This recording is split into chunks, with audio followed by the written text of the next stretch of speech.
So, we're kicking things off with an epic story. It's about two brothers, the destiny of an entire nation, and a single choice that is going to echo for all time. This isn't just about who gets the inheritance. This is about the transfer of a divine promise that would literally shape the world.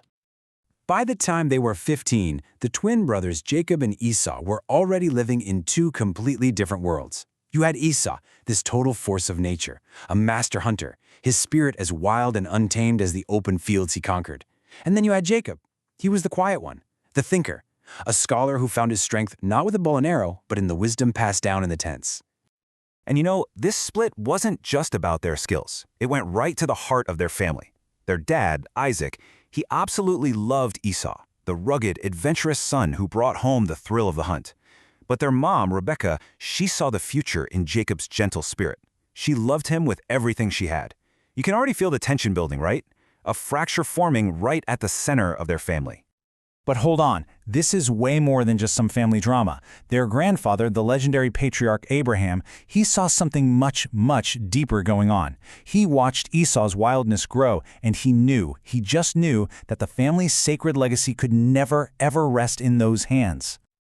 So what does he do? Recognizing Esau's path, Abraham goes directly to Rebecca. He gives her a sacred mission. He saw the truth in her devotion to Jacob and basically commanded her to guard the boy because he was the one. He was the one destined to carry the promise forward. See, Abraham got the big picture. He knew this great covenant wasn't for the strongest hunter or the fiercest warrior. It was for the quiet son who walked with the Lord. It had to be Jacob. He was the one who would become a blessing for the entire world and define the future of their people. So what is this covenant we keep talking about? Well, think of it like this. It's not just an inheritance. It's a divine pact.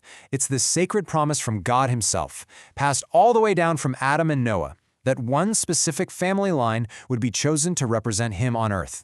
This is a huge responsibility, passed from one generation to the next.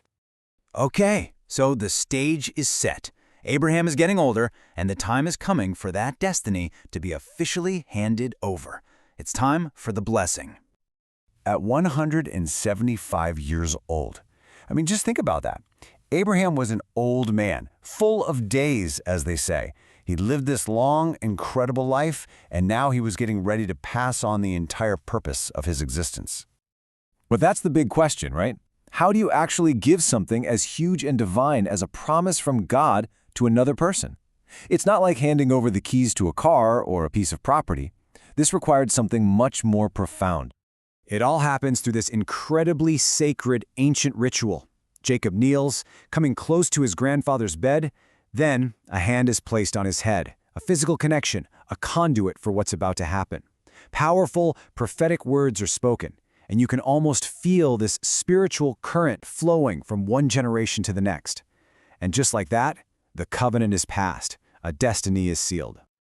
And with these words, bam! The core of the blessing is delivered. Abraham declares that Jacob will be strong, that he will rule, and that his children, his descendants, will become a holy nation, set apart for God. The torch has officially been passed. Jacob is now the chosen heir. But, and this is a huge but, this incredible blessing came with a very serious warning.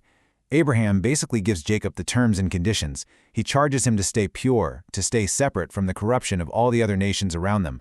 Don't act like them, don't eat with them, and definitely don't marry them, or you and your people risk being destroyed. His life's work is done. The covenant is safe with the next generation, and now Abraham's final moments have arrived.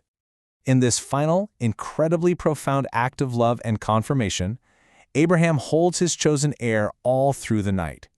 It's like this silent transfer of joy and peace as he quietly, gently surrenders his spirit.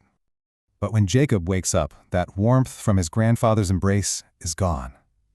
All he feels is a cold, deep silence. Abraham had passed away. And that cry, "Father, Father," just breaks the stillness of the morning. He runs to his mother, and soon Isaac and Rebekah come in with a lamp, and the whole house is just filled with mourning. In death, Abraham brings his family together one last time. The news travels fast, and even his other son, Ishmael, comes back to weep alongside Isaac.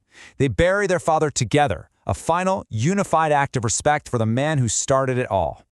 Abraham's burial was an event for the ages, really. It was a testament to a man who had completely changed the world. But his passing marked more than just the end of a life. It was a real turning point, a moment to think about what the world loses when a truly great generation fades away. I mean, look at this. You've got kings and princes, you've got common folk. Everybody honored the man who taught righteousness and welcomed strangers. The source material even says that the entire world had been preserved by God just because of him. So yeah, his loss was felt by all. And this is where the story zooms out and hits us with a pretty sobering reality.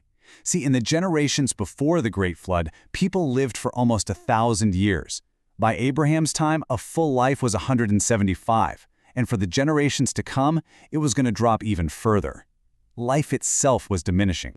And even the most righteous man, a man as perfect as Abraham, couldn't escape this decline. The source actually links the shortening of life to a world that was just growing more and more wicked, where peace would be harder and harder to find. And this leaves us with this final, massive question, doesn't it? In a world where even the greatest lives are cut short and entire generations seem to fade, what is it that actually lasts?